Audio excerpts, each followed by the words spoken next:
नमस्कार. श्री स्वामी समर्थ. तुम्हाला रोज रोज कडधान्य भाजी खाऊन कंटाळा आला असेल तर मी गवारची भाजी करणार आहे. लगेच होणारी आहे. सकाळी टिफिनसाठी तर 15 मिनटात होणारी भाजी आहे. तर त्यासाठी मी एका कढईमध्ये तेल घेतले आहे. नंतर तेलामध्ये जिरं, लसूण, कढीपत्ता आणि कांदा असे सर्व तेलावरती फ्राय करून घ्या. नंतर आपण गवार आणली आहे. मी पाव किलो गवार होते, त्याच्यातली मी थोडीशी काढून ठेवली आहे. ती स्वच्छ धुवून घेतली आणि कट करून घेतली. ती त्याच्यामध्ये टाका आणि आपण ही गवार मस्त वाफेवरती शिजवू द्या. मस्त सर्व एकजीव करून द्या, कांदा आणि गवार.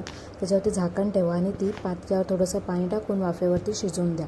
नंतर 2-3 मिनटं झाल्यावरती त्याच्यामध्ये आपण सर्व मसाले टाकूयात. लाल मसाला, धने पावडर, गरम मसाला पावडर, कांदा लसूण मसाला, चवीप्रमाणे मीठ, हळद असे सर्व मसाले टाकून सर्व ते एकजीव करून घ्या. आणि त्याच्यामध्ये थोडासा शेंगदाण्याचा कूट टाका, जेणेकरून सर्व मसाले एकजीव करून घ्या आणि मस्त त्याला चव येते. थोडी गार्निशिंगसाठी कोथिंबीर टाका आणि परत झाकण ठेवून त्याच्यावर थोडंसं पाणी ठेवा, जेणेकरून गव्हाची भाजी लगेच शिजून जाईल.